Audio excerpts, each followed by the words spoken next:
ćwicząc sobie taki dziennik empatyczny, ja rozwijam w sobie nowy nawyk, nie? Ja rozwijam w sobie nowy nawyk myślenia. Okej, czyli może być tak, że jest coś, co by zarejestrowała kamera, czyli wiesz, jakieś zachowanie lub słowa, i jest też druga rzeczywistość, alternatywna w mojej głowie, nie? Która bazuje na moich doświadczeniach, moich potrzebach, moim poziomie zasobów, nie? Wiesz, jeżeli jestem niewyspany, to dużo głośniejszy jest ten głos, niż kiedy jestem wyspany, wiesz, i najedzony na przykład, nie? Więc to jest pierwszy krok, nie? Rozróżnienie obserwacji od interpretacji, i w tym dzienniku zapisujemy sobie po prostu, wiesz, co się wydarzyło, i wiesz, i uczymy się po prostu tego rozróżnienia. No i później z narzędziami sprawdzam, jak ja się w związku z tym czuję, nie? I tutaj znowu mamy kolejne rozróżnienie, które jest bardzo ważne.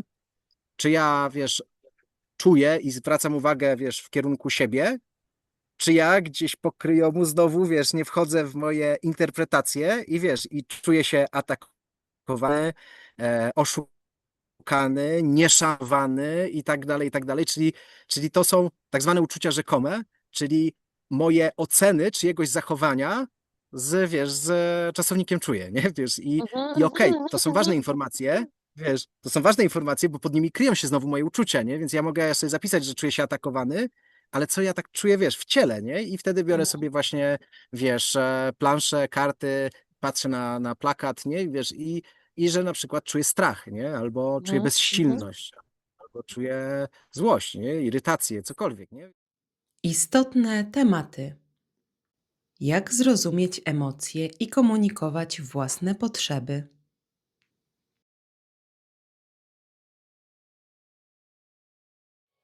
Odkryj moc empatii. empathify.pl. I wszystko, co wyrażamy, to jest właśnie o tych potrzebach, nie? I to jest warto po prostu wiedzieć, ale cała rzecz właśnie, wiesz, tak wracając do tego kontaktu ze sobą, to jest to, że wiesz, że ja biorę odpowiedzialność za siebie i tak naprawdę, wiesz, te granice też, o których wcześniej wspomniałeś, nie? O przekraczaniu granic, nie?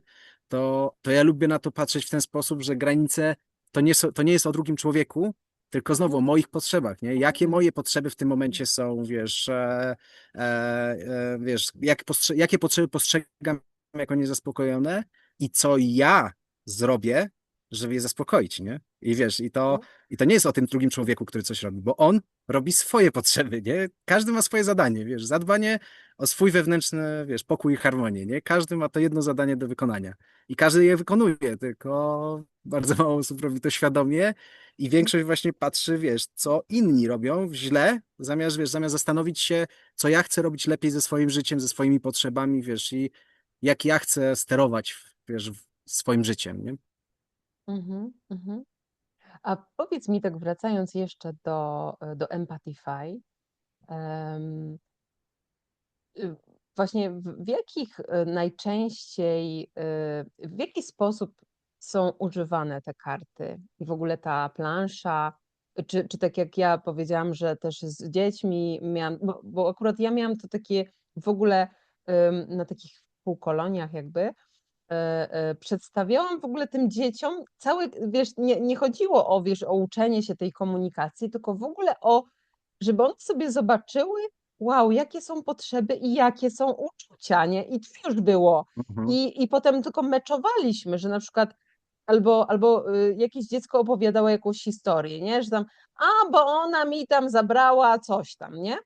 I ja mówię: Mhm. "Dobra, to jaka twoja potrzeba", i w ogóle w grupie to robiliśmy, jaka według was potrzeba została niezaspokojona, nie? Na tej drugiej i wiesz, i na zasadzie takiej zabawy. Więc to też było fajne, bo też o to cię zapytałam, jakby do kogo było to kierowane, bo te na przykład grafiki, one są takie bardzo, no, kolorowe i takie, wiesz, że tak powiem, dla dzieci, nie? Że dlatego to było takie moje pytanie, czy to było stricte dla dzieci, czy nie tylko, czy właśnie pod jakim kątem i w jakich różnych, sytuacjach, jak różnie można używać tych kart, tego w ogóle całego zestawu? Dziękuję, że jesteś. Jeżeli to wideo porusza coś ważnego w tobie, daj znać w komentarzu poniżej.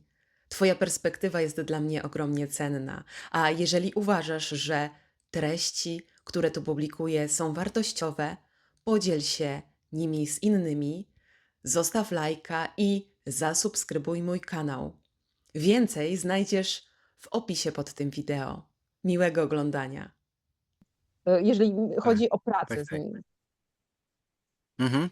To tylko chcę nawiązać najpierw do tych ilustracji, że ich celem właśnie było, żeby były, wiesz, takie trochę infantylne, Mhm. żeby były właśnie, wiesz, trochę, bo wiesz, jak powiem ci, no może tobie nie, ale jak powiem komuś, wiesz, takiemu, wiesz, Kowalskiemu, że chcę z tobą porozmawiać o emocjach. To od razu, wiesz, w jego głowie, wiesz, biały robi się biały jak ściana, wiesz, i o nie, wiesz, to jest teraz, wiesz, teraz po prostu będziemy mieli trudną rozmowę, nie, wiesz, Tak, tak, bo tylko tak. w takim kontekście się rozmawia o emocjach, nie, wiesz, tak Wow, no, average, muszę. nie, średnio, nie, Mhm. i wiesz, i założenie było takie, żeby właśnie trochę spuścić z tonu, nie, żeby to się nie kojarzyło, wiesz, jako coś negatywnego, tylko żeby właśnie, wiesz, żeby to właśnie wprowadzić trochę takiego vibe'u, wiesz, dziecięcej zabawy, nie? Mhm. I zresztą, wiesz, Rosenberg też jakby celem porozumienia bez przemocy jest dawanie z serca, nie? I on dawał taki przykład wiesz, jak dziecko, które karmi kaczki w parku, Mhm. wiesz, chlebem, nie? Że po prostu to jest czysta radość z karmienia, nie? I Mhm. to jest założenie, wiesz, cel, który próbujemy osiągnąć, żeby wchodzić w interakcję z innymi ludźmi właśnie z takiego miejsca lekkości, wiesz, radości i takiej gracji, bym powiedział, nie? Że takiej po prostu dawania, wiesz, z zupełną lekkością, nie? E, i taki efekt chcemy uzyskać i moją ulubioną praktyką jest empatyczne kalambury, które też są opisane w kartach. I to jest taka praktyka, która trochę podobna jest do tego, co ty mówiłaś, tylko nie na podstawie jakiegoś przykładu próbujemy nazwać potrzeby, tylko trochę odwrócone, na zasadzie że jedna osoba losuje potrzebę jakąś stali i próbuje innym powiedzieć, jak wiesz, ta osoba, która wylosowała kartę, zaspokaja tą potrzebę, nie? I wiesz, wydaje się to na początku proste. Kiedyś robiłem to z kolegą i wiesz, w grupie i on wylosował kartę i mówi, proste, nie? I wiesz, no i taki przekonany, no to dawaj, nie? I on tak się chwilę zastanowił i mówi, no, kobiety oczekują tego od mężczyzn. I wiesz, i, i wiesz, bo całe, Okej. całe zadanie jest, że próbuję to opisać i nie może powiedzieć, co to za potrzeba.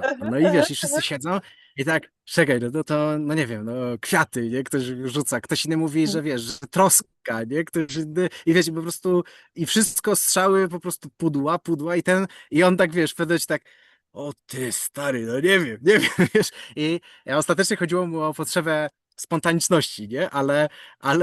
Ale to, co jest, wiesz, zabawne w tej grze, to jest to, Okej. że ludzie, wiesz, tak naprawdę jedyne, co my komunikujemy, to wiesz, to proszę albo dziękuję, nie? To Mhm. wiesz, że albo proszę pomóż mi zaspokoić potrzeby, albo dziękuję za moje zaspokojenie moich potrzeb, nie? Jakby do tego można to sprowadzić, nie? I teraz Wow. wyobraź sobie, że my wszyscy to prosimy, ale nawet w głupiej zabawie nie potrafimy opisać, jak byśmy chcieli zaspokoić tą potrzebę, nie? Że wiesz, że po prostu, wiesz, i zajmuje to, wiesz, w ramach zabawy, wiesz, kreatywność i w ogóle fan, zajmuje to, wiesz, nieraz 15 minut albo dłużej, żeby zgadnąć Mhm. potrzebę, gdzie cała grupa próbuje zgadnąć potrzebę jednej osoby, nie? I teraz wyobraź Mhm. sobie, wiesz, że tak wygląda cała nasza komunikacja 1 na 1, gdzie często, wiesz, w robocie albo w jakichś stresujących sytuacjach zero fanów w tym jest, nie? Jest po prostu, Mhm. wiesz, no i to wiesz, i wtedy się zaczynają komplikacje, nie? Jeżeli nie mamy właśnie takich narzędzi czy takiego doświadczenia, no to się zaczyna, wiesz, zaczyna się myślenie takie, wiesz, nawykowe na zasadzie, kto jest winny, wiesz, znajdźmy problem, rozwiążmy problem przez zmuszenie tej drugiej osoby do zmiany, wiesz, zachowania i wiesz, no i witamy, wiesz, witamy w naszej kulturze, wiesz, przemocowej, w której, wiesz, trzeba pasować do odpowiednich, Tak, wiesz, do odpowiednich pudełek. Tak. pudełek, dokładnie, nie? Więc taką praktyką, która jest w każdym z naszych narzędzi, która, wiesz, podstawową praktyką, to jest tak zwany dziennik empatyczny, czyli oparty o te 4 kroki, czy 4 elementy porozumienia bez przemocy. Wiesz, że pierwsze to jest obserwacja, czyli zauważenie, co się wydarzyło, co nam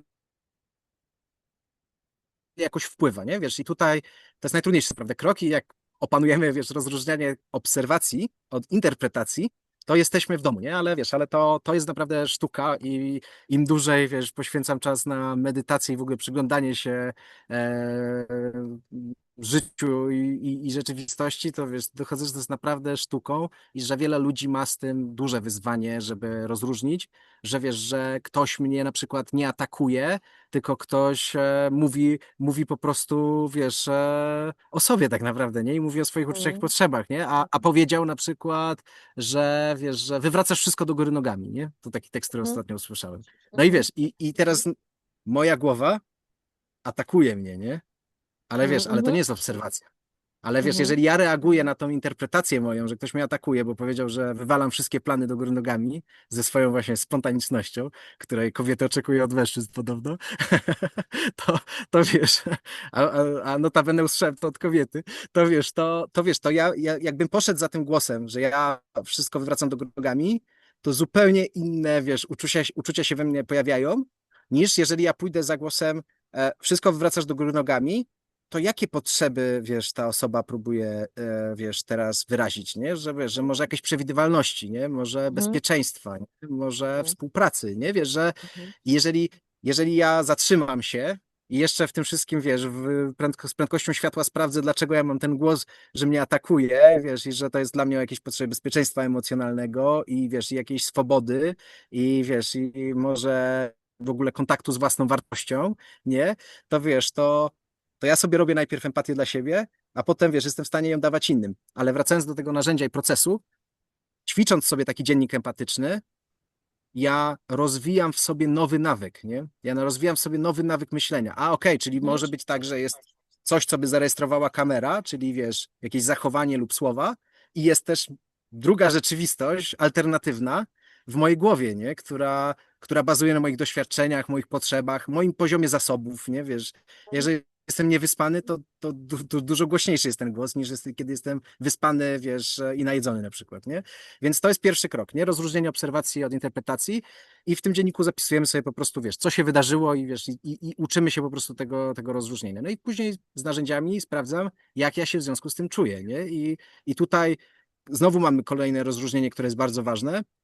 Czy ja, wiesz, czuję i zwracam uwagę, wiesz, w kierunku siebie, czy ja gdzieś po kryjomu znowu, wiesz, nie wchodzę w moje interpretacje i wiesz, i czuję się atakowany, oszukany, nieszanowany i tak dalej, i tak dalej. Czyli to są tak zwane uczucia rzekome, czyli moje oceny czyjegoś zachowania wiesz, z czasownikiem czuję, nie? Wiesz, Mhm. i okej, Mhm. to są ważne informacje, wiesz, to są ważne informacje, bo pod nimi kryją się znowu moje uczucia, nie? Więc ja mogę sobie zapisać, że czuję się atakowany, ale co ja tak czuję, wiesz, w ciele, nie? I wtedy biorę Mhm. sobie właśnie, wiesz, plansze, karty, patrzę na plakat, nie? I wiesz, i że na przykład czuję strach, nie? Albo czuję Mhm. Mhm. bezsilność, albo czuję złość, nie? Irytację, cokolwiek, nie? Wiesz, znajduję swoje uczucia i wypisuję je i to jest drugi krok.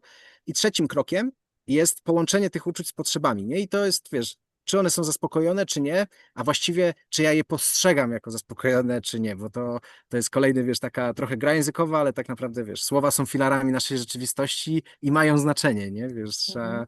nie potrzebujemy, wiesz, magii i czarodziejów, wiesz, my cały czas czarujemy naszym językiem, nie? I to tak lubię na to patrzeć, nie? Że my tworzymy naszą rzeczywistość właśnie e, naszymi słowami i rozróżniamy potrzeby od tych strategii, o których wspominałem wcześniej, czyli znowu korzystamy wiesz, z narzędzi, żeby rozpoznać, jakie to są te, wiesz, prawdziwe, uniwersalne potrzeby, z którymi ja teraz, wiesz, się łączę, nie?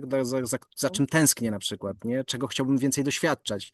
I te narzędzia przede wszystkim właśnie pomagają eksplorować to, ale w takich, wiesz, bezpiecznych ramach i jednocześnie, wiesz, jak ja się zastanawiam, wiesz, sam, bez narzędzi, nie? Co ja czuję? To ja czuję, wiesz, złość, ja czuję smutek, wiesz, czuję strach, radość, nie? Wiesz, to jest tam takie po prostu, wiesz, kolejny, wiesz, w moim mózgu, że wiesz, że po prostu od razu mi tam wchodzi i to, wiesz, to bardzo spłyca moje doświadczenie, nie? Bo to, wiesz, to są jakieś, wiesz, grupy, po które mogę się podłączyć, ale Mhm. jak mam większą szczegółowość emocjonalną i wiesz, to życie nabiera właśnie szczegółowości, nie? Jestem bardziej Mhm. precyzyjny i Mhm. bardziej precyzyjnie docieram do swoich potrzeb. I wtedy znowu z potrzebami, nie? Jeżeli będę wszystko sprowadzał do tego, że potrzebuję, wiesz, wakacji, nie? Albo wiesz, czegoś słodkiego, no to znowu spłycam swoje, wiesz, swoją głębię, wiesz, całą swojego doświadczenia do prostych zachcianek tak naprawdę, nie? I wiesz, Mhm. i niczego nie zmieniam w swoim życiu, tylko tak jak jointy, nie? Wiesz, to jest tylko odwlekanie, wiesz, w czasie tej potrzeby, która nigdy, wiesz, nie znika. Ja lubię em, taką metaforę, że to są że potrzeby są jak posłańcy, nie? Którzy pukają do twoich drzwi i wiesz, ty możesz ich wpuścić, wysłuchać, wiesz, i właśnie te pukanie to są te uczucia, które, wiesz, dzwonią ci w ciele, nie? I możesz wpuścić i wysłuchać, wiesz, jaka tam potrzeba się kryje, albo możesz, wiesz, trzymać ich, wiesz, pod drzwiami i oni będą się tam, wiesz, po prostu jeden na drugiego Zapinać. nawarstwiać, aż w końcu te drzwi, wiesz, pod Tak, tym ciśnieniem runą, nie? I wiesz, tak. i tak lubię na to patrzeć, nie? I to jest ten trzeci element, to jest właśnie, wiesz, rozpoznanie potrzeb.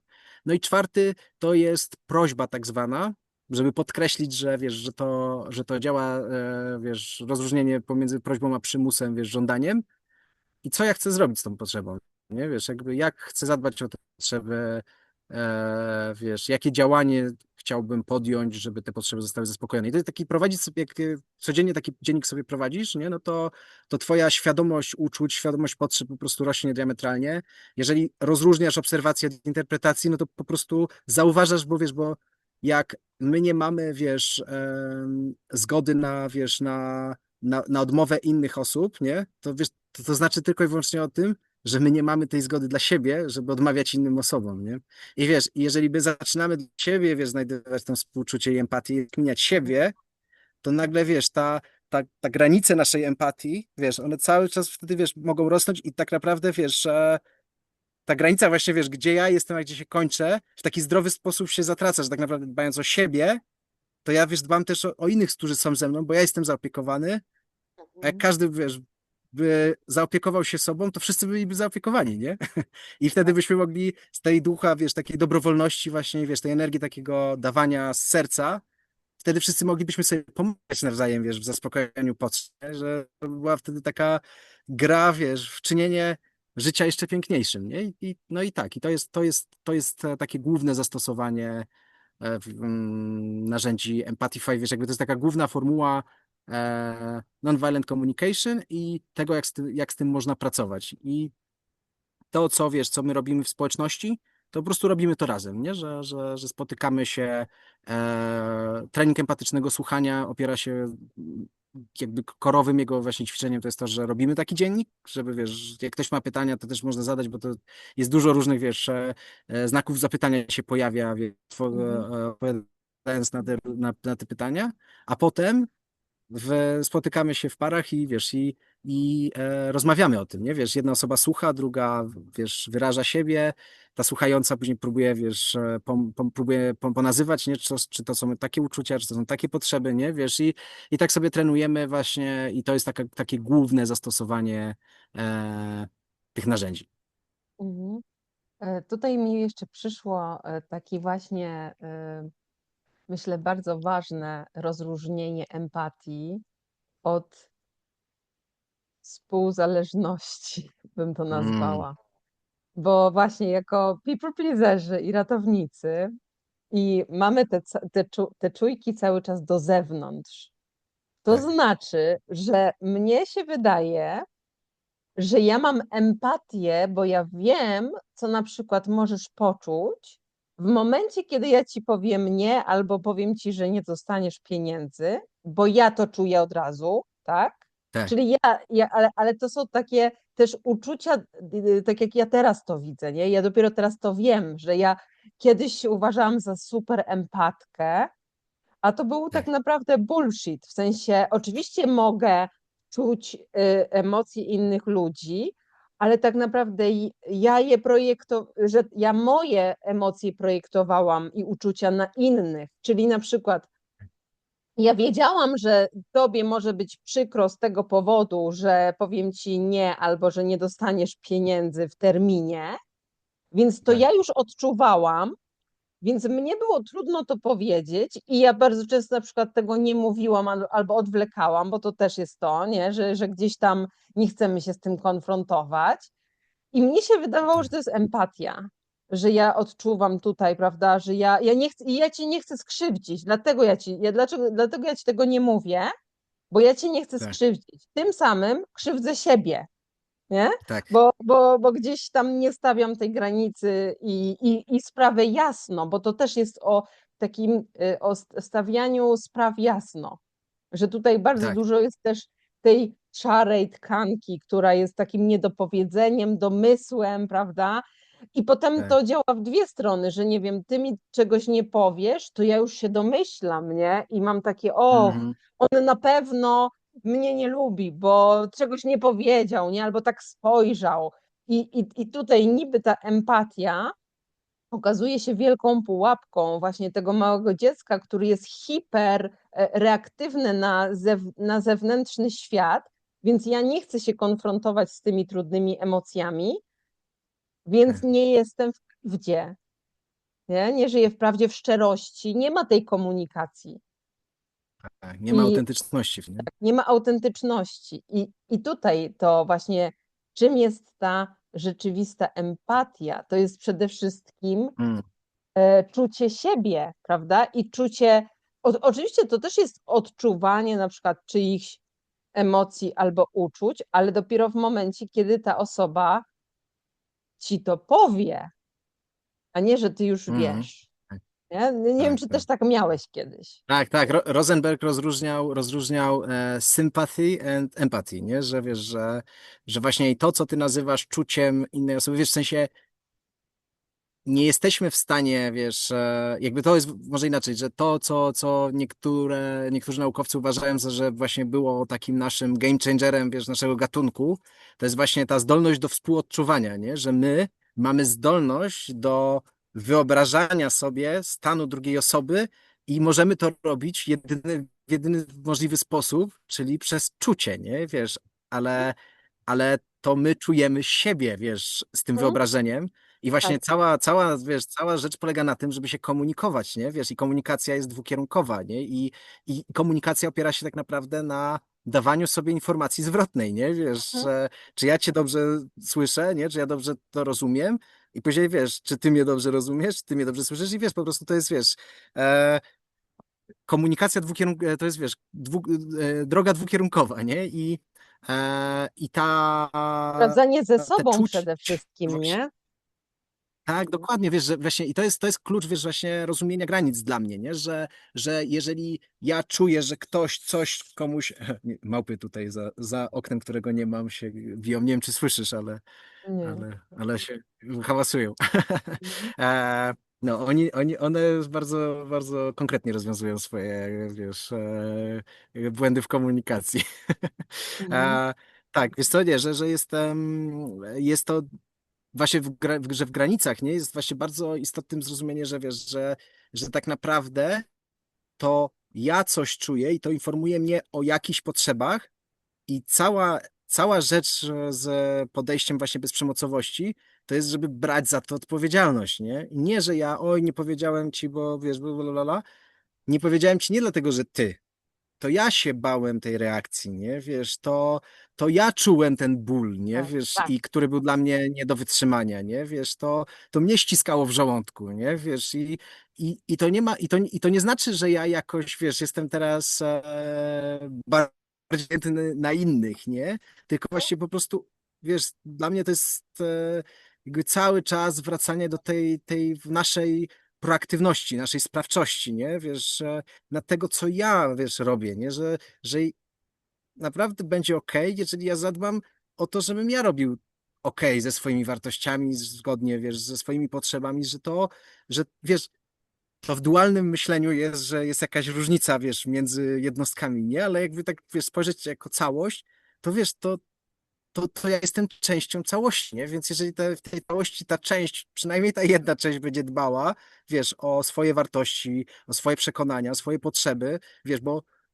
to będzie po prostu naturalną rzeczą, żeby się poszerzać, nie? Bo mamy potrzeby społeczne, jesteśmy społecznymi istotami i my potrzebujemy wspólnoty, my potrzebujemy, wiesz, przynależności, my potrzebujemy pomagać sobie, wiesz, to jest cholernie przyjemne tak naprawdę, nie? Mieć zasoby, żeby pomagać innym osobom, nie?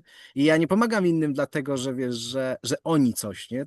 Ja robię to dla siebie tak naprawdę i wiesz, i stanąć w prawdzie, że ja pomagam dla siebie, bo mi to sprawia przyjemność i po prostu lubię, wiesz, służyć, nie?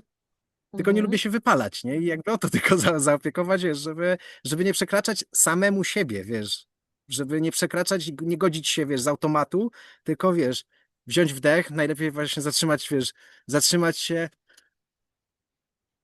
wiesz, czy ja tego chcę, nie? Wiesz, czy to Mhm. jest to Mhm. rzeczywiście, co teraz mnie woła, nie? Albo, wiesz, bo jeszcze drugie ważne pytanie, to może ja chcę, ale czy ja mogę, nie? Tak, czy Czy masz mnie na to zasób stać? na to? Tak, Tak, tak. tak. I wiesz, i to jest mega istotne, żeby właśnie, wiesz, brać za to odpowiedzialność i empatia w takim rozumieniu, jakie, wiesz, proponuje Rosenberg, to jest właśnie, że ja z miejsca połączenia ze sobą, wiesz, i tego po prostu takiego przepływu naturalnego, ja chcę cię obdarować tym połączeniem i chcę ci pomóc, żebyś ty połączyła się ze swoim. Ja nic nie chcę ci sugerować, ja nic nie chcę ci narzucać, że ja wiem, co ty czujesz i że wiesz, że ja ci teraz powiem i cię wiesz, i tak naprawdę zaimplementuję ci moje myśli i da mi to jakieś, wiesz, poczucie kontroli, wiesz, albo Tak, jakiejś wyższości. sprawczości. Mhm. Tak, czy Mhm. czegokolwiek, tak, dokładnie, nie, że wiesz, że ja się jakoś ustawię w hierarchii, że ja wiem, nie? I ja mam rację, wiesz, i znowu to jest ta przepychanka, Mhm. nie, wiesz, kto ma rację, ale wiesz, ja po prostu z tego miejsca, ja jestem połączony, ja wiem, czego ja potrzebuję, wiesz, co jest dla mnie ważne w tym momencie i ja sprawdzę z tobą, nie, czy ja cię dobrze słyszę i wiesz, Mhm. i odzwierciedlając te uczucia, nie, odzwierciedlając te potrzeby i pytając przede wszystkim, wiesz, ten znak zapytania to jest po prostu, wiesz, game changer w komunikacji, nie? Czy, czy Mhm. to jest to, co ty teraz próbujesz mi powiedzieć, nie? Czy to jest to, co ty teraz wyrażasz? I kiedy słyszymy siebie, wiesz, w ustach drugiej osoby, to jest jak zwierciadło, nie? Wiesz, Mhm. że pomagamy się tej drugiej osobie, wiesz, skalibrować ze sobą, nie? Mhm. I, i cały myk polega tylko i wyłącznie na tym, żeby zrezygnować z oceniania, że coś jest właściwe i niewłaściwe.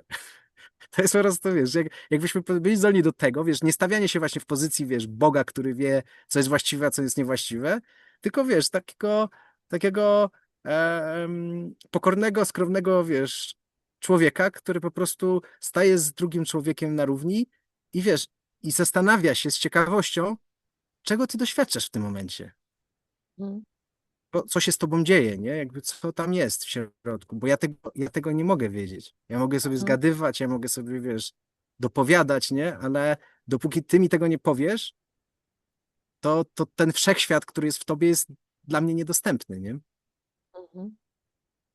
No i to jest zasadnicze rozróżnienie, wiesz, czy chcemy właśnie się dowiedzieć, czy chcemy, wiesz, narzucić jedną właściwą, wiesz, formę narracji, czyli naszą oczywiście. Tak, tak. I tak naprawdę dokąd to. No ale no i wszystko się tak naprawdę zaczyna od nas, nie? Że jak my jesteśmy ze sobą. I na tyle, na ile jesteśmy ze sobą, na tyle jesteśmy w stanie być z innymi w komunikacji. A chciałam Cię No. jeszcze zapytać o taką pracę z wewnętrznym dzieckiem. Nie wiem, czy Ci to jest w ogóle znane, taki nurt pracy właśnie z tymi, czy z wewnętrznymi częściami swoimi. I czy właśnie te karty, czy te w ogóle całe to Empathify może jakoś w tym pomóc, w tej eksploracji, bo tak naprawdę większość naszych niezaspokojonych potrzeb, czyli naszych triggerów, które się odpalają, no to one mają swój gdzieś tam początek w dzieciństwie, tak? W tych niezaspokojonych potrzebach w dzieciństwie. I też taka rzecz, która mi przyszła, jak mówiłeś, że tak naprawdę w momencie, kiedy my jesteśmy w stanie nasze potrzeby zaspokoić, paradoksalnie możemy otworzyć się też, żeby inni, żeby przyjąć to, co inni mają dla nas, czyli na przykład zaspokoić nasze potrzeby.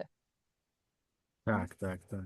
Wiesz co, tutaj jedna rzecz, którą właśnie taka, wiesz, językowa, którą lubię o niej pamiętać, że nie mam niezaspokojonych potrzeb, tylko postrzegam je jako niezaspokojone, nie? I Mhm. Mhm.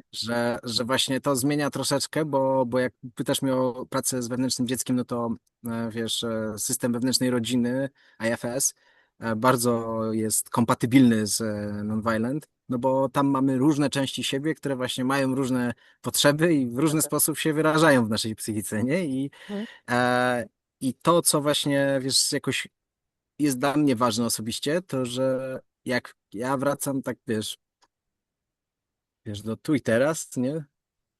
To czy ja mógłbym w tym momencie powiedzieć, że jakaś potrzeba jest niezaspokojona? Nie? Jakby wiesz, że naprawdę trudno mi sobie wyobrazić niezaspokojoną potrzebę, nie? Że wiesz, jeżeli Mhm. jestem tu i teraz, że ja jedynie mogę sobie wyobrazić, właśnie postrzegać niezaspokojoną jakąś potrzebę w jakimś kontekście, nie? I Mhm. na przykład jak mówimy o przeszłości, no to bez problemu mogę sobie, wiesz, wiele potrzeb zauważyć, wiesz, właśnie i postrzegać je jako niezaspokojone.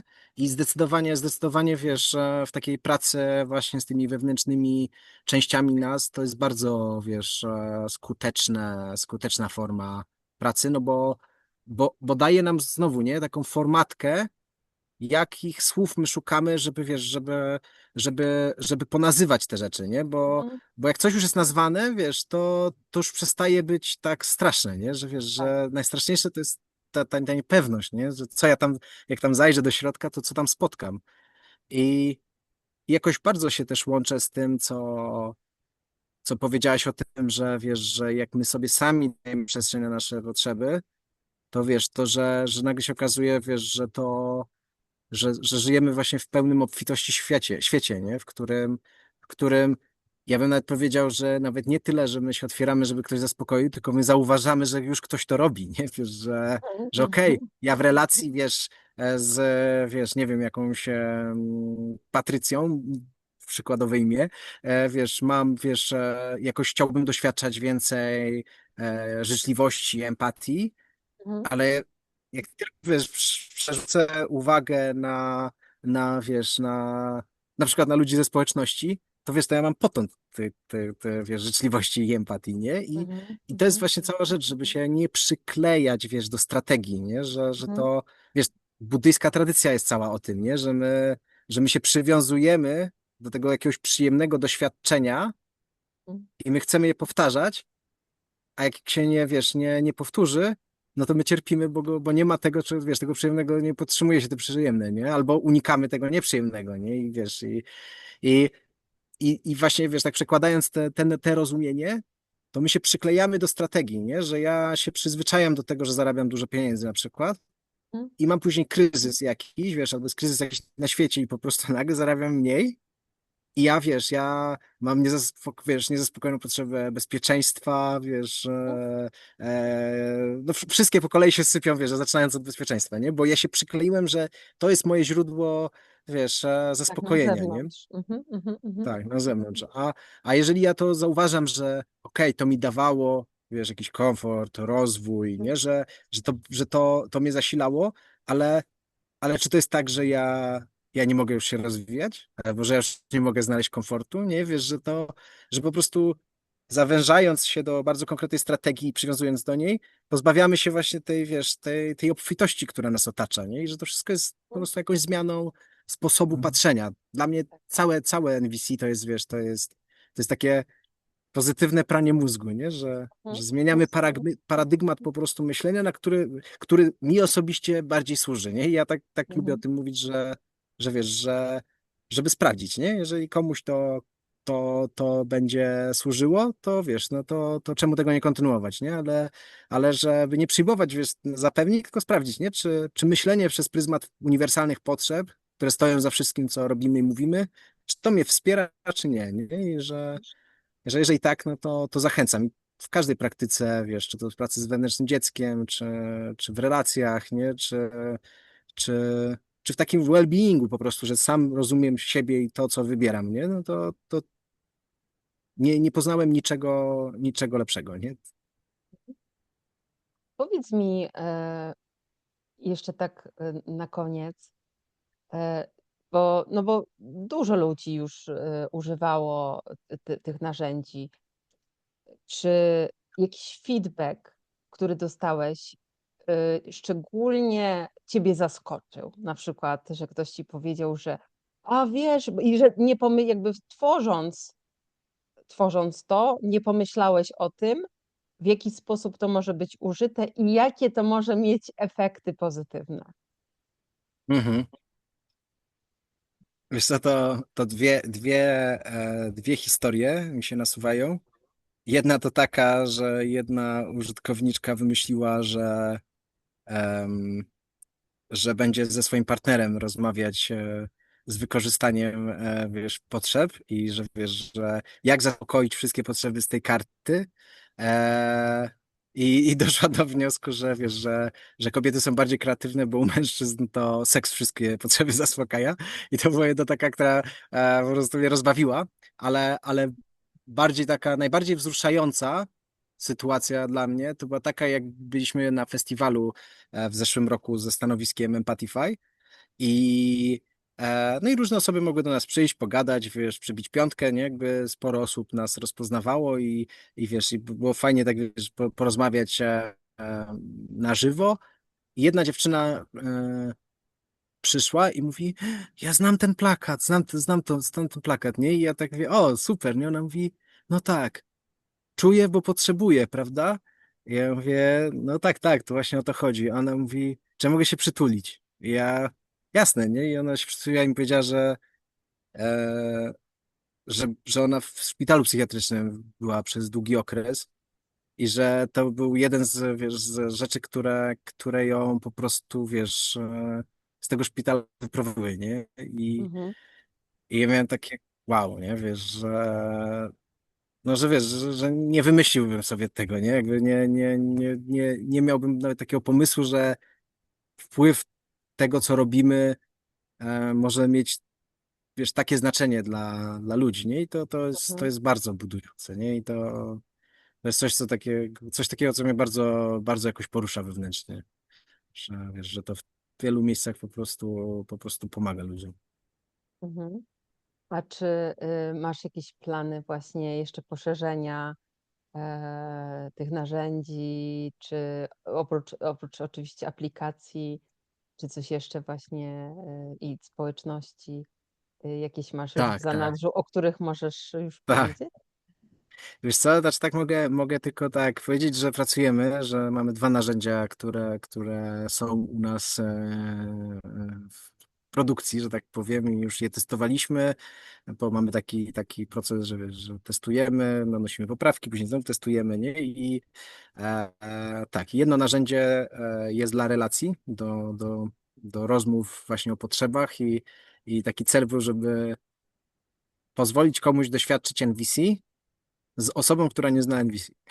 Mhm, Że to jest taka jedna rzecz, a drugie narzędzie jest skierowane stricte dla właśnie, wiesz, ratowników, pomagaczy, people pleaserów, które doświadczają zamrożenia, nie? Z emocjami i tak, i to jest takie narzędzie, które ma pomóc, wiesz, takie podręczne strategie właśnie opiekowania każdej, wiesz, z tych grup, jak mamy ten kompas uczuć, nie? I one tam, wiesz, jest 12 dookoła, wiesz, takich grup uczuć i później mhm, są te bardziej już szczegółowe, to żeby każdą z tych 12, wiesz, zaopiekować i też wiesz, żeby uruchomić po prostu korę czołową, kiedy się to dzieje, nie? To żeby, wiesz, że są różne sposoby takie naukowo, wiesz, opisane, jak łączyć się z tymi częściami mózgu, które się odłączają, nie? I mhm, żeby po prostu z większą taką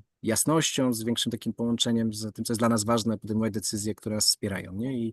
mhm. I to jest takie drugie narzędzie, nad którym pracujemy, więc no raczej nie w tym roku je wypuścimy, ale myślę, że w pierwszej połowie kolejnego roku będziemy na pewno informować na naszych socialach, mailingach i wszystkich źródłach gdzieś tam komunikujemy. Super. Bardzo Ci dziękuję za rozmowę. Też linki i do produktów, i do działalności Gustawa będą w opisie pod filmem i zapraszamy serdecznie też do korzystania z, z tych narzędzi, właśnie nawet nawet niekoniecznie w grupie, ale dla samego siebie, żeby można było w ogóle uświadomić sobie swoje potrzeby, zgłębić swoje uczucia, e, też pracować ze sobą na zasadzie takiej, e, tak jak ty wspomniałeś, że em, tak jak w parach ktoś pracował, że jak ja mogłabym te potrzeby sobie zaspokoić, nawet tam z jednej karty, nie? I Tak, co albo ja bym chciała, tak? Jakby jak ja mogę to sobie zaspokoić i co ja mogę z tym zrobić, tak? Tak, albo Więc w ogóle jeszcze, wiesz, zdefiniować sobie, co dla mnie znaczy ta potrzeba. Bo powiem ci, że jak mhm, robiliśmy testy tego no tak. produktu i jak różne definicje w ramach jednej pary jest na przykład potrzeby miłości, Mhm, to po prostu, wiesz, to jest szok, nie? Wiesz, mhm, to się wtedy człowiek zastanawia, jak to się stało, że wiesz, że ktoś jest ze sobą 10 lat i myślą zupełnie inaczej o potrzebie miłości, nie? Ale wiesz, ale od czegoś trzeba zacząć, nie? Jakby nie ma co rozpatrywać w przyszłości, ale to są takie praktyki, które można stosować, nie? Że co to dla ciebie znaczy, nie? mhm, Szacunek. mhm, mhm. Super. Dziękuję ci bardzo. Wszystkiego dobrego i Dzięki. mam nadzieję, że Tak. do zobaczenia na No, żywo. dzięki. Tak, tak, tak. No, może przyjadę z Afryki. Na razie. Dzięki. Zapraszam do komentarzy, lajkowania i subskrypcji kanału. Dziękuję za uwagę.